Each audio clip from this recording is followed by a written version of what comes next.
myths that are really kind of harmless. They don't really amount to too much of a big deal at all. For example, if you swallow your gum, it takes 7 years for it to pass. How many of y'all heard that growing up?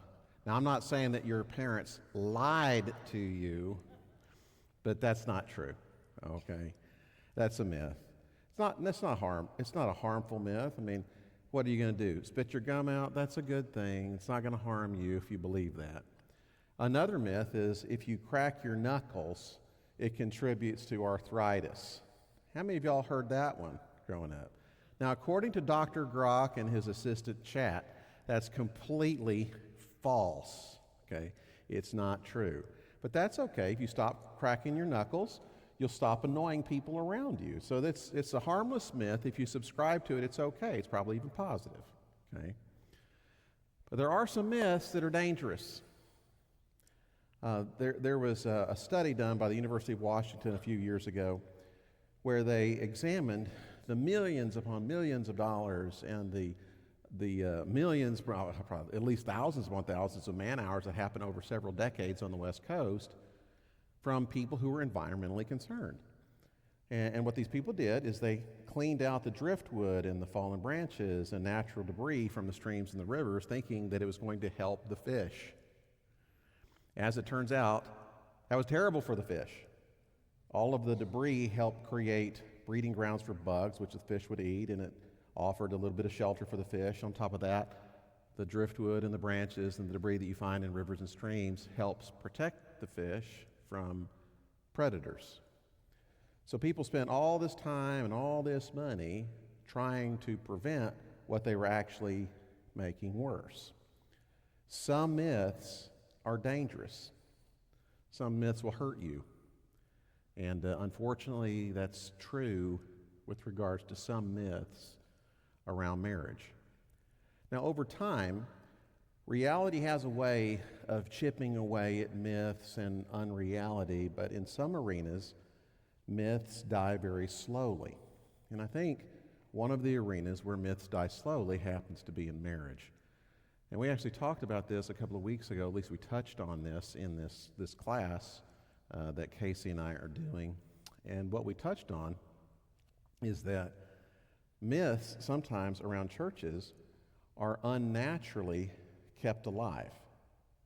Sometimes myths need to die, but we've been taught a certain thing, and we think a certain thing, and then when you add biblical misinterpretation on top of self-righteousness, that somehow being right adds to your acceptability or superiority, and then you add to that our fallen need to just be correct about things. Unfortunately, around churches, sometimes these unfortunate myths die really, really slowly. And so what we're going to do today is start talking about some marriage myths that kill, or at least damage marriages. Today we're going to talk about 2 marriage myths. Next week we're going to talk about 2 more marriage myths. And so I hope you remain open-minded to this. I hope that these things are not only obvious when we start talking about it, but biblically supported. Okay, marriage myth number 1. We're going to jump right into this. The first marriage myth is, if this marriage is right, it will be easy. If the marriage is meant to be, it's going to go smoothly. Now, unfortunately, I've seen people utilize some passages of Scripture to undergird this misbelief. One of the examples of this is over in Matthew chapter 19. Jesus says, "What God has joined together, let no one tear asunder." Now, that's true. Jesus said it. It's true. But people will take statements like that and say, oh, since God brought us together, then it must be great. It's going to be great because He brought us together. I mean, God created marriage. He created this marriage. He brought me him. He brought me her. He brought us together. So this is going to be right. It's going to be easy. And we know elsewhere that God says in the beginning, it's not good for man to be alone. So I will make a helper suitable for him. And then Adam and Eve come together. They're literally made for each other. They fit together perfectly. And so we just say, God doesn't create junk. When God gives gifts, they're perfect. The other person, this marriage, it's meant to be, it's going to be smooth. Now, I want to make it known really, really clearly that I think marriage is great, okay? I specifically think being married to my wife is great, okay? It's fantastic. It is. But just because something's right, does it mean it's easy? Does it mean it's supposed to be smooth? Probably not, okay? Just think this through. For me and my family, which we're OU fans and Oklahoma City Thunder fans and everything, we're into Oklahoma stuff. So when Oklahoma City Thunder wins the NBA championship, we think it's great. We think it's amazing. But was it easy for them? Probably not. Just because it's right, just because it's good, just because it's even meant to be, that doesn't mean that it's inherently easy. That's one of the things around marriage that you've got to learn. Right doesn't mean easy, okay? It really doesn't. Sometimes people are disillusioned by this, but I'm just going to tell you, it's not easy. In fact, I think probably, just in my limited experience, probably about 90% of couples, even around churches, at some point or another get to a point where they go, this is hard. I don't know that we're going to make it. And people kind of get over these humps because it's not easy. It's, a guy and a girl getting together for life till death do us part. You think that's going to be easy? Come on now. I love this story about this woman who went to an Organizing Your Life class. She learned all kinds of tips, but at the end there was a Q&A time. And the woman says, well, these are great tips, but how do I get my children to be involved in keeping the house picked up and organized? I can do it myself. I think things need to be in their proper place, but if I don't do it, things don't get placed where they need to be, and it's really frustrating. And then one lady said, well, around our house, we have this thing called a butler box. It's a large wooden box, and whenever somebody puts something where it doesn't belong, I will put it in the butler box.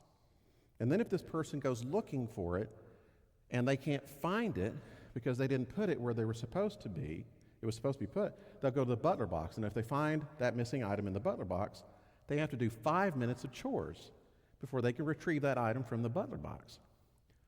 Now that sounds like a great idea, and the young mom, she says, that's fantastic. How long did it take for your children to pick up on this? And the woman said, I didn't say anything about children. The butler box is for my husband. Okay, so we guys know we're not always easy, okay? We know that. But ladies, you're kind of hard for us too on occasion. It's just the way it is. Now, I love this little list that Cheryl Lavin put together. So I'm not saying anything. This is Cheryl, okay? 17 things that guys wish girls knew, rules that they wish girls followed, okay? Let me just go through these pretty quickly. If you ask a question you don't really want an answer to, expect an answer you didn't want to hear. Sometimes we're not thinking about you. Live with it. Don't ask us what we're thinking about unless you're prepared to discuss topics such as naval length, the shotgun formation, and monster trucks. When we have to go somewhere, absolutely anything you wear is fine. Really. Crying is blackmail. Ask for what you want. Let's be clear on this one. Subtle hints don't work. Strong hints don't work. Really obvious hints don't work. Just say it. No, we don't know what day it is. We never will. Mark anniversaries on a calendar. We know. We check. We're not mind readers and never will be. Our lack of mind reading ability is not proof of how little we care about you. Yes and no are perfectly acceptable answers to almost every question. Come to us with a problem if you want help solving it. That's what we do. Sympathy is what your girlfriends are for. It is neither in your best interest nor ours to take any quiz together. Now, that's not in the Bible, but it ought to be. Anything we said 6 months ago is inadmissible in an argument. All comments become null and void after 7 days. If something we said can be interpreted 2 ways, and one of the ways makes you sad or angry, we meant the other one. You can either ask us to do something or tell us how you want it done, not both. Whenever possible, please say whatever you have to say during commercials. Our relationship is never going to be like it was the first 2 months we were going out. If we ask what's wrong and you say nothing, we will act like nothing's wrong. We know you're lying, but it's just not worth the hassle. Okay, I don't know that all those rules are true, and don't get mad at me. That was Cheryl writing those rules, okay? Here's my point of bringing all this up. Guys are a little bit hard sometimes for women. Women are a little bit difficult sometimes for guys. And the problem gets magnified after you get married. It just does. It's not always easy. So what's the counterpoint? The reality or the antidote to this myth is every relationship, even good ones, require consistent effort. So myth buster number one, if any marriage is to work, it will take work. There's not a relationship in your life that won't work better if you don't put work into it. Now, let me just say, if your marriage is like 24/7 constant effort, something's probably a little bit wrong. But from time to time, in some relationships more, in some relationships less, from time to time, there's just going to be these seasons where it's just kind of difficult. And the Bible warns us about this. Okay? The Bible says that's how it's going to be. Here's how the Apostle Paul puts it, and we don't have the rest of the verses. We had a little bit of confusion this morning, and it's not anybody's fault. Maybe it's mine. But I'm just going to read these verses to you. This is 1 Corinthians chapter 7, verse 28. Those who marry will face troubles in this life, many troubles in this life. Paul goes on after that and he adds, and I'm, trying to save you. I want to spare you all of this. He's warning, don't enter into marriage because it brings trouble. So when you put it all together, here's how I think it would read, in big letters. Those who marry will face many, many troubles, troubles, and I'm trying to spare you this. The Apostle Paul and the people in the New Testament, like in the people in the Old Testament, they were not under some illusion that when you get married, everything's just going to go swimmingly and smoothly. I don't even think that it was designed to be that way. And let me tell you why I think the good thing about marriage is it brings many troubles, is it knocks some edges off of you that couldn't be knocked off if you weren't married. Okay. We talked last week about how God's agenda for your life and my life is people who are Christians, people who are priests, people who are living holy lives, challenging people, living lives of challenging distinction where Christ is set apart above all else. If God's agenda for you and for me is to increase our holiness, our reverence, our sanctification, our set-apartness, our Christ-likeness, well, that is going to happen in marriage. And what that means is sometimes it's going to be difficult. Sometimes you need to be challenged in ways that you would not have been challenged otherwise had you not been married. I can tell you this, honestly, I'm not kidding, I'm not exaggerating. Had it not been for the difficulties in my marriage, which are all behind me now, if it hadn't been for difficulties in my marriage, I would not be the Christ-like human being. You see, well, actually, I'm still in progress. Okay, I've got a hand back over there. I know, John knows me so well. It's true. The reality is there's a sanctifying process that happens in marriage, just like, siblings or just like children being raised in the family. There's going to be this on occasion, and that has to happen. Why? Because we came out of the womb little sinnerlings, and as best as good a job as our parents did in rearing us, when you graduated and you moved out of the house at 34, your parents weren't completely done with all of this. And so in a sense, they passed you off to somebody else. And there's this continued thing for a long time. It's part of the sanctifying process. So don't be surprised by the trouble. In fact, you might not even want to retrace from the institution of marriage because you know there's going to be trouble. Trouble helps in terms of making you into the kind of person that you need to be. So if you view the difficulty in a marriage as an indication, well, this isn't from God. God brought me the wrong person, or this wasn't supposed to happen, then you're not going to put the work in that is required so as to have the marriage do everything that it's supposed to do in your life and be everything that it's supposed to be so as to reflect God's glory to the world around you. You start believing this myth, and you stop putting the work in, the work that always makes any relationship better, because marriage is not in a different category fundamentally from any other relationship. The more you put into it, the more you're going to get out of it. And so let me just kind of speak to the men for just a second, and you're going to understand why I'm speaking to the men specifically here.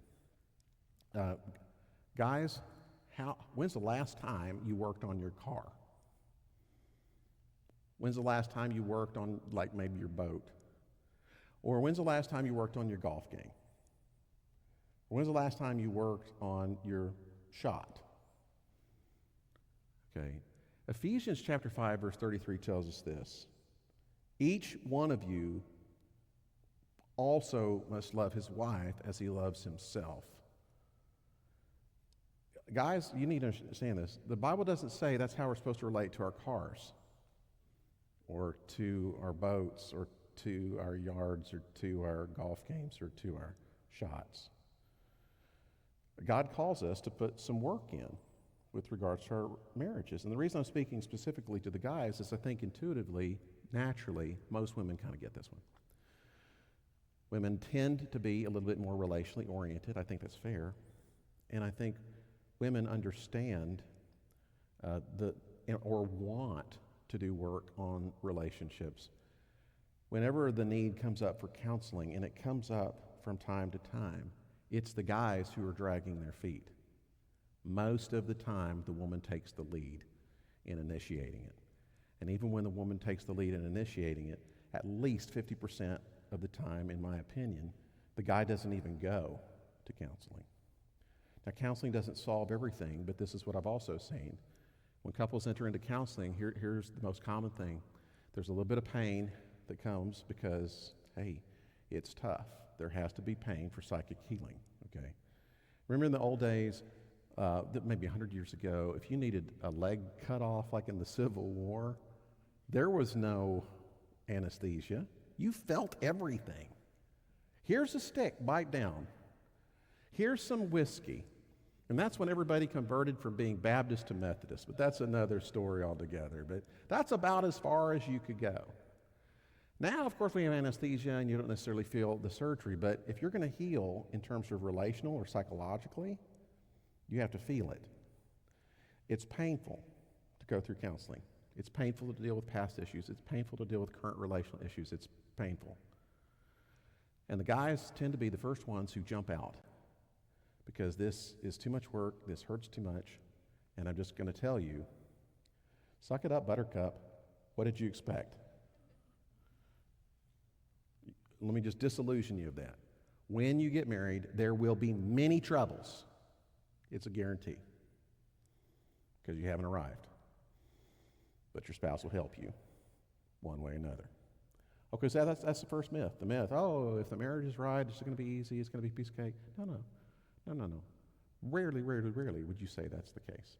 Now, some people live magically charmed lives and they never get challenged because they came in, emotionally healthy, on a scale of 1 to 10, they were at 10 and 2 10s got together and it was very moderate, but that's not the case for 99% of us, okay? Second marriage myth that kills, and this kind of follows very closely on the heels of the first myth, and that is having children makes your marriage healthier.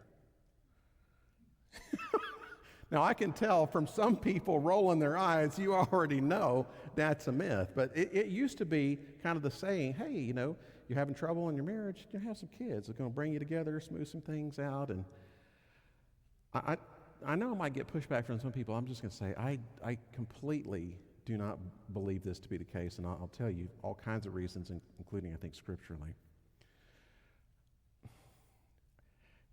Jean and I, when we had children, it was great. Okay, it was beautiful. Okay, we love our kids. They are a blessing from the Lord. But again, just because it's a blessing doesn't mean it's easy. Okay, don't confuse blessing with easy or good with easy or right or amazing with easy. Our children were a blessing. And when these beautiful little bundles of joy came along, it changed our marriage immensely. In fact, I can divide my marriage with Gina into 2 phases, to 2 eras. There's BK, before kids, and AK, after kids. And AK after kids is very different than BK before kids. Before we had kids, Gene and I, we'd eat together, we would play together, we'd exercise together, we'd go for long walks, we had long conversations, and, there was a lot of spontaneity and a lot of freedom in our relationship. And, when we would go for a little weekend getaway or vacation, it was very restful and peaceful. And then we had kids, and honestly, I don't know what I was thinking, okay? She tricked me. No, that's not actually how it happened. But sometimes, but it changed, okay? Let me give you an illustration of how things changed. Let me tell you about the first Mother's Day we experienced after Nathan, our firstborn, came into the world. He was 6 months old, and we're out at a restaurant. We were living in McAlester, Oklahoma, which was the Italian capital of the Native American state. Okay, it was well known for its Italian food. It was also well known for its maximum security penitentiary, but that's another story altogether. But anyways, we're in McAlester. I'm a youth pastor. I'm trying to get it right, and so it's after church on Mother's Day, I take her to this restaurant. The best restaurant in the area, best restaurant, Italian restaurant probably in eastern Oklahoma. So we go to this restaurant, we sit down, and Nathan, I don't know if he was in some teething phase or what, but he was inconsolable. Just crying, whining. He was such a high-maintenance baby. It is not a wonder that God gave him a head full of hair coming out of the womb that looked like Elvis. He was the cutest thing in the world, but man, he was tough. And so we're at the restaurant, and it's hot. Okay, this is eastern Oklahoma. It's sticky, it's muggy, it's hot outside, and we get to the table, and he's crying, and everybody's watching us. They're trying to enjoy their meal, and we look like we're inconveniencing them, which we are. And so she passes, and he couldn't go to anybody else. He had to be with mom or dad, especially mom. So we sit down, and it's like, well, he's with mom, and so this is Mother's Day, and so she's walking around the restaurant, and then she goes outside, and I'm eating the food as fast as I can, thinking, well, she's going to come back in. We're going to enjoy the rest of the meal, and I'll hold him, and she comes in, but I can't hold him and crying. That she tells me to take him outside because it's drawing too much attention. It's annoying her, and now she's eating her cold food, and it's getting colder. And I'd been working at the church as a youth pastor, and in youth pastor, I would come in the morning when everybody else leave. I had to stay because youth ministry happens after 5 o'clock, not before. And so I'd been away from the home a lot, and we're living on one salary, and I'm just trying to make it happen. And then we walk away from this restaurant meal, and she's weeping. And I knew our life would never be the same until the kids moved out at 34, Now, you guys are kind of laughing, but you understand. I mean, it's not easy going from a family of 2 to a family of 3. The transition is a lot harder than people anticipate, and you don't always see it coming. Because there's two major stressors in any family: the addition of a family member or the subtraction of one. And the subtraction of one, like through death, is terrible, and everybody understands that's traumatic. And it's supposed to be a blessing, and it is a blessing when a new member is added to the family. But when you go from 2 to 3 in the family, you underappreciate the amount of stress and change that happens in a marriage when there's that addition of a little preschooler. The other 2 major life transitions or difficulties, stressors in a family life is the onset of teenage years, raising teenagers, and then also the empty nest. There's just going to be times or seasons, whether it's the onset of preschoolers or the onset of teenagers or the onset of empty nesting, that's just going to stress your marriage more than if it had just been the 2 of you. That's just the way that it is. And the unfortunate reality is people aren't prepared for the stress of kids, or they think kids are going to make things smoother or better, and they've got this kind of, sitcom TV expectation about family, and so they don't hang with one another through the winter seasons of a marriage.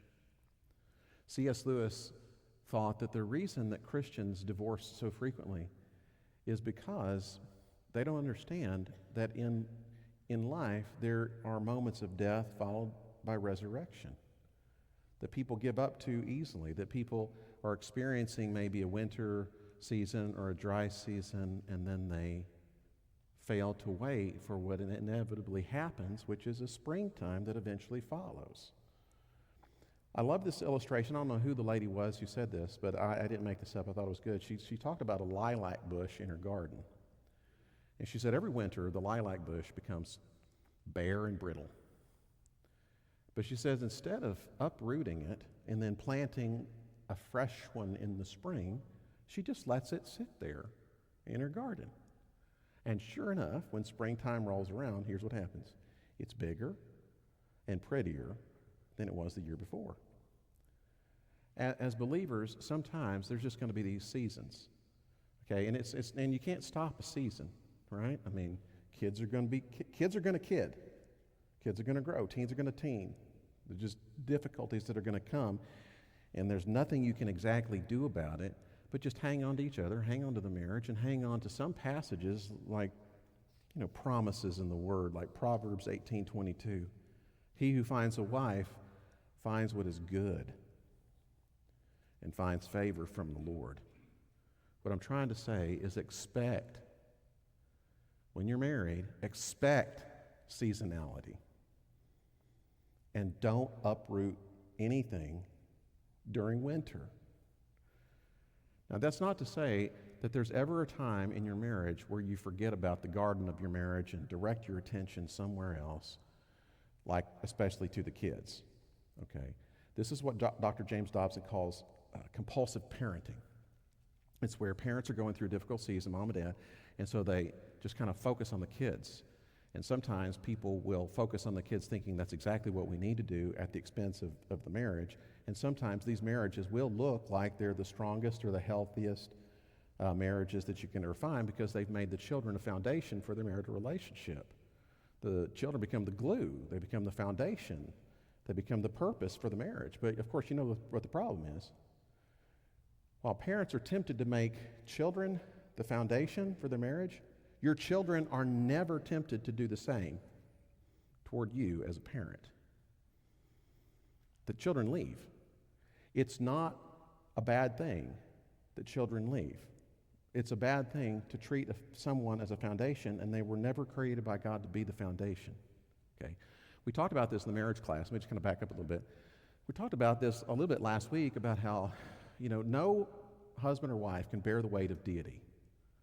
You cannot take a husband or a wife or the marriage itself and supplant God. You're like, this is my salvation, this person, this marriage. You can take the gift and it becomes a replacement for the gift giver, and what the Bible calls that is idolatry.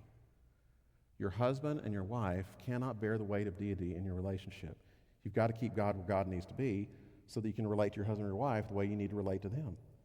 Well, if your husband or your wife can't bear the weight of deity in your relationship, well, guess what? Your children will get crushed by it. You start making them the foundation, then you've really gone topsy-turvy. And I've never seen, in a Christian marriage, parents deify their children or take their children and make them the basis of the marriage where also the Lord remained first. It's like God first, spouse, kids. You put the kids above your spouse, I can guarantee you, God's getting the leftovers in that relationship too. It's what the Bible calls idolatry. We talked about this last week, about how we're supposed to turn our backs on what's called sinful desires, the word that was used in the passage last week, 2 Peter chapter 2, I think verse 11.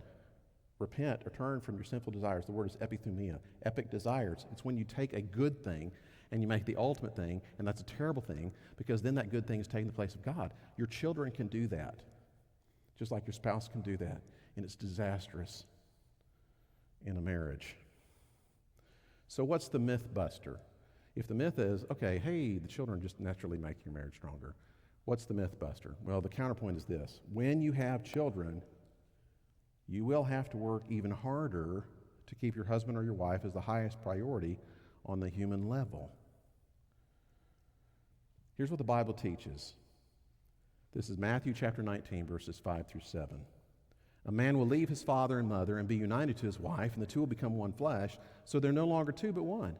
Therefore, what God has joined together, let no one separate. God intended that kind of oneness and intimacy and joy to have a sense of permanence in the marital relationship, that kind of permanence was never intended for the parent-child relationship. But the mere presence of the children and their cuteness and their demanding natures will threaten or eat away at a healthy marital relationship between husband and wife. You've probably noticed that when it comes to preschoolers in particular, when your world doesn't revolve around theirs, they don't respond terribly well. When my kids were younger, I don't think one time Nathan or Shelby ever said, Dad, you look tired. Why don't you go for a run? Hey, I know we've been wearing you out. Why don't you and Mom have a date night? That never happened. It's never going to happen.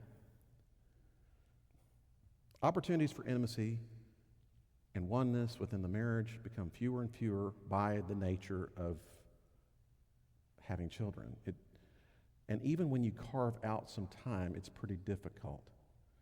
Susan Mosher puts it like this. She says, to young moms, the prospect of even great physical intimacy is a bit like sitting down to a gourmet dinner after a day of being force-fed Happy Meals.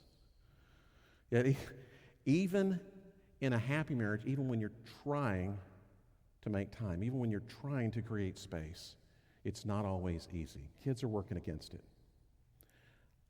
And that's not their fault, because they're the kids. Now here's the other thing that I've noticed too, and I mentioned this earlier. Not only have there been times in my relationship, I'm just being honest here, there not only been times where the kids took a front seat, I think on those same occasions, generally, my relationship with God was not as tight as it needed to be. On occasion, sometimes you just you got to pause, and you got to turn to the Lord, you got to cry to Him and kind of get some things straight. And you don't have to have 10 minutes a day or an hour a day, certainly. Some of you moms, here's what you need to do. You just need to, maybe in the midst of the preschool and the messy rooms and all the difficulties, here's what moms need to do. Just in the midst of the spilt gerbers, just invite God in, because He knows where you as a mom happens to be. He knows where you as a dad may happen to be. He is absolutely aware of all of our comings and goings. Kids have to be bathed, they got to be fed, they got to be changed. None of those things are necessarily going to change, but you can, at least in the priorities of your heart, keep the Lord where He needs to be, and that is in every aspect of your parenting and every aspect of your marriage. It can feel overwhelming sometimes, okay? Are you with me? Hope I haven't lost anybody. I did say your children are a blessing from God, right? So please remember that. They are a blessing. But it's a challenge. It's a stress. Now, for my parents, they don't know what I'm talking about until my younger brother came along. But that's another story altogether. Now, maybe you're here this morning and it's not your children, your family, your marriage that's overwhelming you. Maybe something else. Maybe it's your finances. Maybe it's some other relationship that's not going so well. I don't know. But I want to close with a couple of verses. We're going to close on this. It's sort of an invitation for you to take what you need to the Lord. This is Isaiah chapter 40, verse 31. But those who hope in the Lord will renew their strength. Anybody here need some strength? Hope so, because I know where you can go. They will soar on wings like eagles. They will run and not grow weary. They will walk and not be faint. And then there's this beautiful promise from the mouth of Jesus. Come to me, all you who are weary and burdened, and I will give you rest. I want to invite you just to take a moment here before we close in a song together. Ernest, why don't you come on up here in the praise team? I want to give you an opportunity right now to just, come to the Lord. Take your weariness and your burden to Him. Ask for strength. This may be, for some of you, the quietest moment you have in the week. If it's not, good for you. But this may be the quietest moment of your day, or the most still moment of your week. You might just turn to the Lord, come to Him, ask for help, and guess what? Whenever I've asked the Lord for help, whenever I've been weary, whenever I felt burdened, He always responds, because we have the kind of Lord who leans in. I know Gina didn't marry the perfect husband. I know that I was not the perfect father. I know I'm still in process.